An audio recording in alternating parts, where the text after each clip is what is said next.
વિદ્યાર્થી મિત્રો, આજે આપણે જોઈશું કાવ્ય 7 સુભાષિત કુસુમાની અર્થાત સુભાષિત રૂપી પુષ્પો. સુષ્ઠુમ ભાષિતમ સુભાષિતમ એટલે કે જે સારી રીતે કહેવાયેલું છે તે સુભાષિત છે. સંસ્કૃતમાં આવા સુભાષિતોનો અખૂટ ખજાનો છે અને જેમ પૃથ્વી પર 3 રત્નો છે, જળ, અન્ન અને સુભાષિત. મનુષ્યને જીવન જીવવા માટે જેમ જળ અને અન્ન અનિવાર્ય છે, એ જ રીતે સુભાષિત પણ. સંસ્કૃતના આ સુભાષિતો માત્ર મનુષ્યની સંસ્કૃતિને અભિવ્યક્ત કરતા નથી, પરંતુ સમગ્ર માનવ સંસ્કૃતિની ઓળખ આપનારા છે. વ્યક્તિના ચારિત્ર્ય ઘડતર માટે મિત્રની જેમ આવા સુભાષિતો પણ સહાયક બને છે. જીવનમાં જે ગ્રહણ કરવા યોગ્ય બાબતો છે તેનું અનુસરણ કરવાથી મનુષ્ય સુખી બને છે. તેના ઉદાહરણો આવા સુભાષિતો પૂરા પાડે છે. ટૂંકમાં વાક્યમાં લાંબી વાત જ્યારે મૂકવાની હોય ત્યારે તે સુભાષિત દ્વારા કહી શકાય છે. આ કાવ્યમાં આપણને 7 સુભાષિતો આપેલા છે, જેમાં દરેક સુભાષિત કંઈક ને કંઈક ઉપદેશ આપે છે.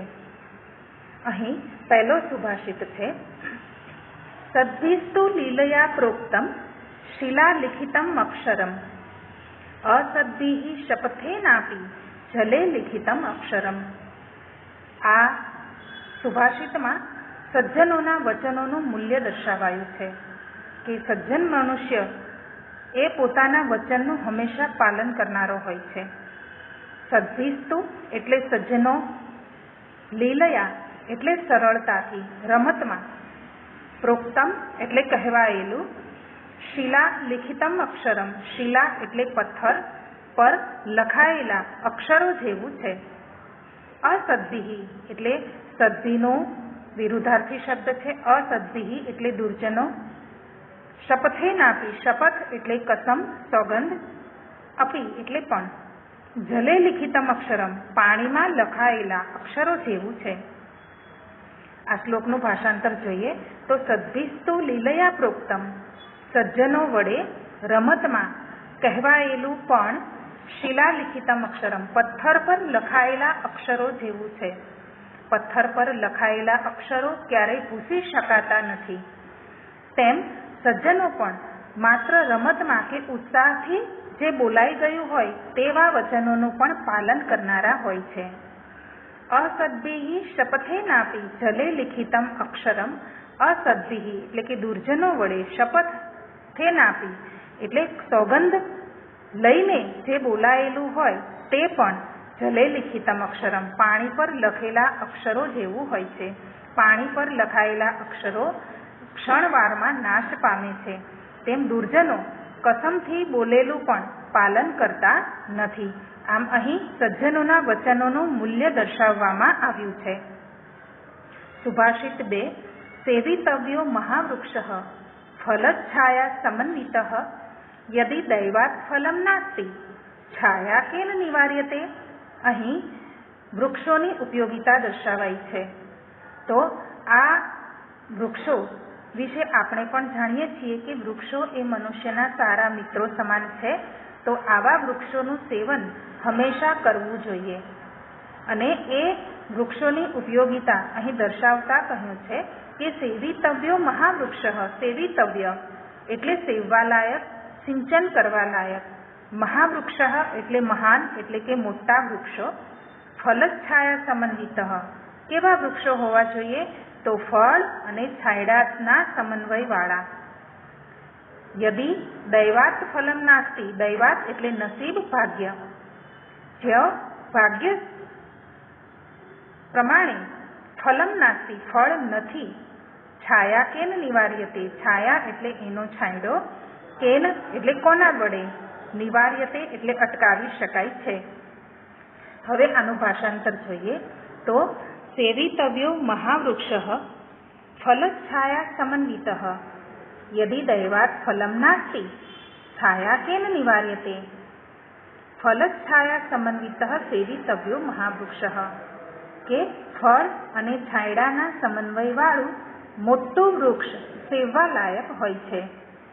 યદિ દૈવાત ફલમ નાસ્તિ છાયા કેન નિવાર્યતે, જો નસીબ જોગે ફળ નથી તો છાંયડાને કોણ રોકી શકે? અહીં વૃક્ષોની ઉપયોગિતા દર્શાવતા કહ્યું છે કે હંમેશા દરેક મનુષ્યએ વૃક્ષોનું સિંચન કરવું જોઈએ. એ વૃક્ષ છાંયો અને ફળ આપે છે. ભાગ્ય જોગે કદાચ વૃક્ષને ફળ આવતા નથી તો છાંયડો તો તે આપે જ છે, એટલે છાંયડાને કોઈ અટકાવી શકતું નથી. સુભાષિત 3 છે. આ સુભાષિતમાં પ્રયત્નપૂર્વક ગુણોની પ્રાપ્તિ થાય છે અને અસ્થિર મનવાળા વ્યક્તિની થનારી હાનિ અને એ વ્યક્તિની પરીક્ષાના ઉપાયો દર્શાવવામાં આવ્યા છે. અહીં કહેવાયું છે કે આરોપ્યતે શિલાશૈલે યત્નેન મહતા યથા નિપાત્યતે ક્ષણેનાદ તથાત્મા ગુણદોષયો. અર્થાત આરોપ્યતે એટલે આરોપણ કરવું, ચડાવવું. શિલા એટલે પથ્થર, શૈલે એટલે પર્વત પર, યત્નેન એટલે ઘણા પ્રયત્નો વડે, મહતા એટલે ઘણા વધારે, યથા જેમ, નિપાત્યતે નીચે પડવામાં, ક્ષણેન અધઃ એક ક્ષણ પણ, તથાત્મા તથા આત્મા તેમ પોતાના, ગુણ દોષયો ગુણ અને દોષનો. હવે અહીં આ સુભાષિતમાં સમજાવ્યું છે કે દરેક મનુષ્યને ગુણો પ્રાપ્ત કરતા વાર લાગે છે. અર્થાત ઘણા પ્રયત્નો વડે માણસ સદ્ગુણી બને છે, પરંતુ તેને દોષમાં પડતા સહેજ પણ વાર લાગતી નથી. આમ અહીં કહેવાયું છે કે આરોપ્યતે શિલાશૈલે યત્નેન મહતા યથા, જેમ મહતા યથા યત્નેન એટલે કે જેમ ઘણા પ્રયત્નો વડે, શિલાશૈલે આરોપ્યતે પથ્થરને પર્વત પર ચડાવાય છે, નિપાત્યતે ક્ષણેનાદ તેને નીચે પડતા ક્ષણ પણ લાગતી નથી, તથાત્મા ગુણ દોષયો તેવું પોતાના ગુણ અને દોષોનું પણ છે. તો અહીં પથ્થરને પર્વત પર ચડાવતા ખૂબ પ્રયત્નો કરવા પડે છે, પરંતુ તેને જો નીચે પાડવાનો હોય તો માત્ર એક ધક્કો જ કાફી પૂરતો છે. તો એ રીતે મનુષ્યને પણ સદ્ગુણો કેળવવામાં ઘણા પ્રયત્નો કરવા પડે છે, પરંતુ દોષમાં પડતા વાર લાગતી નથી. સુભાષિત 4. ક્ષણે રુષ્ટઃ ક્ષણે તુષ્ટઃ રુષ્ટઃ તુષ્ટઃ ક્ષણે ક્ષણે અવ્યવસ્થિત ચિત્તસ્ય પ્રસાદોપી ભયંકરઃ. અહીં આ શ્લોકમાં મિત્રથી થતી હાનિ અને મિત્રથી થતો લાભ એ દર્શાવાયું છે કે હંમેશા અસ્થિર મનવાળો અથવા તો અસ્થિર ચિત્તવાળી વ્યક્તિના સંગતથી હાનિ થાય છે તે દર્શાવ્યું છે.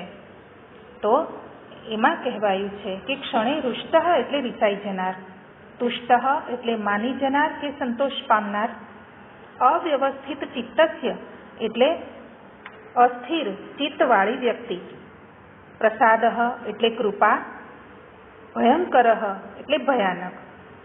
અહીં કહેવાયું છે કે ક્ષણે રુષ્ટ ક્ષણે તુષ્ટ, રુષ્ટ તુષ્ટ ક્ષણે ક્ષણે. એક ક્ષણમાં રિસાઈ જનાર, એક ક્ષણમાં સંતોષ પામનાર.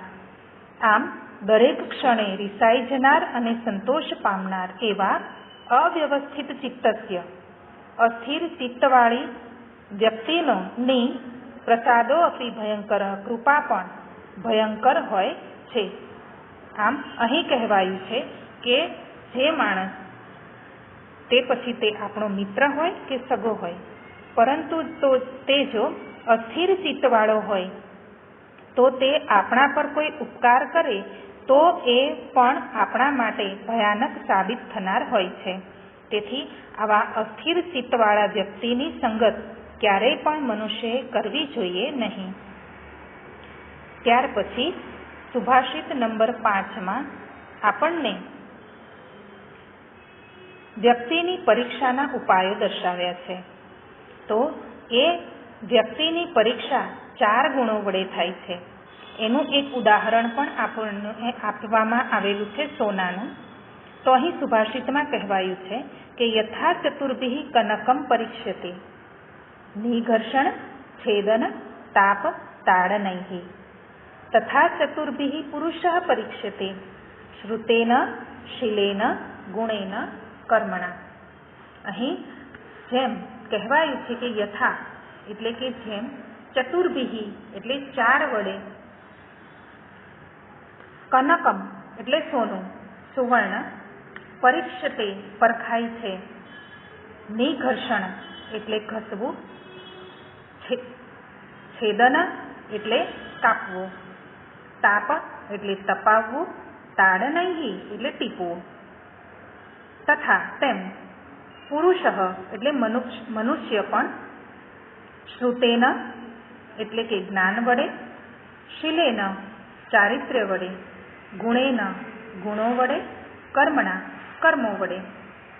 અહીં કહેવાયું છે કે જેમ સુવર્ણની એટલે કે સોનાની યથા ચતુર્ભિઃ કનકમ પરીક્ષ્યતે, જેમ સોનું 4 વડે પરખાય છે, નિઘર્ષણ છેદન તાપ તાડનૈઃ ઘસીને કાપીને તપાવીને ટીપીને, તથા ચતુર્ભિઃ પુરુષઃ પરીક્ષ્યતે, તેમ 4 વડે મનુષ્યની પરીક્ષા થાય છે, શ્રુતેન એટલે કે જ્ઞાન વડે, શીલેન ચારિત્ર્ય વડે, ગુણેન ગુણો વડે, કર્મણા અને કર્મ વડે. આમ અહીં મનુષ્યને ની પરીક્ષા આ સોનાની પરીક્ષાના ઉદાહરણ દ્વારા દર્શાવી છે કે દરેક મનુષ્ય આ 4 રીતે પારખી શકાય છે. સુભાષિત 6માં મહાપુરુષોના લક્ષણો દર્શાવ્યા છે અને આવા મહાપુરુષોનું અનુકરણ કરીને ધૈર્યવાન મનુષ્યના સ્વભાવનું વર્ણન કરવામાં આવ્યું છે. અહીં દરેક માણસે આ સુભાષિતમાં એક ગુરુ પોતાના શિષ્યને આશીર્વાદ આપે છે અને એ આશીર્વાદમાં તે પોતાના શિષ્યોને મહાન પુરુષોના લક્ષણો સમજાવતા તું તેના જેવો થા એવું દર્શાવવામાં આવ્યું છે. તો એમાં કહેવાયું છે કે આપત્સુ રામઃ સમરેષુ ભીમઃ દાનેષુ કર્ણશ્ચ નયેષુ કૃષ્ણઃ ભીષ્મઃ પ્રતિજ્ઞા પરિપાલનેષુ વિક્રાંત કાર્યેષુ ભવ આંજનેય. ભવ એટલે થા અથવા બન. અહીં મહાન પુરુષોના નામ અને એમના લક્ષણો આપેલા છે કે આપત્સુ એટલે કે આપત્તિઓમાં, રામઃ રામ, સમરેષુ સમર એટલે યુદ્ધ, યુદ્ધભૂમિમાં, ભીમઃ એટલે ભીમ, દાનેષુ દાન આપવામાં, કર્ણ એટલે કે કર્ણ જેવો, ચ નયેષુ કૃષ્ણ અને નયેષુ એટલે નીતિશાસ્ત્રમાં, કૃષ્ણ એટલે કે કૃષ્ણ, ભીષ્મ પ્રતિજ્ઞા પરિપાલનેષુ પ્રતિજ્ઞાનું પાલન કરવામાં ભીષ્મ થા, વિક્રાંત કાર્યેષુ એટલે કે પરાક્રમના કાર્યો કરવામાં ભવ આંજનેય, આંજનેય એટલે અંજની પુત્ર હનુમાન, ભવ એટલે બન. આમ એક ગુરુ પોતાના શિષ્યને આશીર્વાદ આપતા કહે છે કે આપત્સુ રામઃ સમરેષુ ભીમઃ દાનેષુ કર્ણશ્ચ નયેષુ કૃષ્ણઃ ભીષ્મ પ્રતિજ્ઞા પરિપાલનેષુ વિક્રાંત કાર્યેષુ ભવાંજનેય. આપત્તિઓમાં તો રામ, યુદ્ધભૂમિમાં ભીમ, દાન આપવામાં કર્ણ અને નીતિશાસ્ત્રમાં કૃષ્ણ, પ્રતિજ્ઞાનું પાલન કરવામાં ભીષ્મ અને પરાક્રમના કાર્યો કરવામાં હે શિષ્ય તું અંજની પુત્ર હનુમાન બન. સુભાષિત 7. આ 7મા સુભાષિતમાં વિદ્યાર્થીઓમાં અથવા તો આજકાલના નાગરિકોમાં જીવનના મૂલ્યો અને સદ્ગુણો તથા જીવન કૌશલ્યોનું સિંચન કરવા માટેનો આ પ્રેરણા આમાં આપેલી છે. અહીં આ સુભાષિતમાં આપણને દરેક સમાજમાં રહેતા દરેક મનુષ્યોને 3 વર્ગમાં વહેંચવામાં આવ્યા છે કે નીચ વર્ગ, મધ્યમ વર્ગ અને ઉચ્ચ વર્ગ. તો આમાં માણસ પોતાની રીતે પોતાના જે કાર્યો કરે છે એ પ્રમાણે એને જુદા જુદા વર્ગમાં મૂકવામાં આવ્યા છે. તેમાં કહેવાયું છે કે પ્રારંભતે ન ખલુ વિઘ્ન ભયેન નિશ્ચૈઃ પ્રારભ્ય વિઘ્ન વિહિતાઃ વિરમંતિ મધ્યાઃ વિઘ્નૈઃ પુનઃ પુનરપી પ્રતિહન્યમાના પ્રારભ્ય ચ ઉત્તમ જનાઃ ન પરિત્યજંતિ. મનુષ્ય જે રીતે કાર્ય કરે છે અને જે રીતે પોતાનું કાર્ય પૂર્ણ કરે છે તે રીતે તેને અલગ વર્ગમાં વહેંચવામાં આવ્યા છે. તેમાં પ્રારંભતે ન ખલુ, પ્રારંભતે એટલે શરૂઆત કરીને, ખલુ એટલે ખરેખર, વિઘ્ન ભયેન એટલે વિઘ્ન આવવાના ડરથી, નિશ્ચયથી એટલે નીચ માણસ, પ્રારભ્ય શરૂઆત કરીને, વિઘ્ન વિહિતા એટલે કે વિઘ્નથી હણાયેલા, વિરમંતી એટલે અટકી જાય છે, મધ્યાહા એટલે મધ્યમ માણસો, વિઘ્નૈઃ પુનઃ પુનરપી વિઘ્નો વડે, પુનઃ પુનરપી એટલે વારંવાર, પ્રતિહન્યમાના હણાયેલા હોવા છતાં, પ્રારભ્ય શરૂઆત કરીને, ઉત્તમ જનાહા ઉત્તમ પ્રકારના માણસો, ન પરિત્યજ્યંતિ છોડતા નથી. આનું ભાષાંતર જોઈએ તો પ્રારંભતે ખલુ ન ખલુ વિઘ્ન ભયેન નિશ્ચૈઃ એટલે કે ખરેખર વિઘ્નના ભયથી નીચ માણસો વડે કાર્ય શરૂ જ કરાતું નથી. પ્રારભ્ય વિઘ્ન વિહિતા વિરમંતિ મધ્યાહા કાર્ય શરૂ કરીને વિઘ્નોથી હેરાન થવાથી મધ્યમ પ્રકારના માણસો વિરમંતી એટલે અટકી જાય છે, એટલે કે પોતાનું કાર્ય પૂરું કરી શકતા નથી. વિઘ્નૈઃ પુનઃ પુનરપી પ્રતિહન્યમાના પ્રારભ્ય ચ ઉત્તમ જનાઃ ન પરિત્યજંતિ એટલે કે વિઘ્નોથી ફરી ફરીને અથવા તો વારંવાર હેરાન થતા હોવા છતાં પણ ઉત્તમ પ્રકારના માણસો આરંભેલું કાર્ય ક્યારેય પણ છોડી દેતા નથી. આમ અહીં માણસો પોતાના કાર્યો પ્રમાણે તેને જુદા જુદા વર્ગમાં ગોઠવવામાં આવ્યા છે. વિદ્યાર્થી મિત્રો, આ 7 સુભાષિતોને સમજીને આ સ્વાધ્યાય, આ પાઠના કવિતાના શબ્દાર્થ પોતપોતાની નોટમાં દરેકે લખી લેવાના છે. આવતા પીરિયડમાં આપણે આ સુભાષિત કુસુમાની કાવ્ય 7નું સ્વાધ્યાય જોઈશું.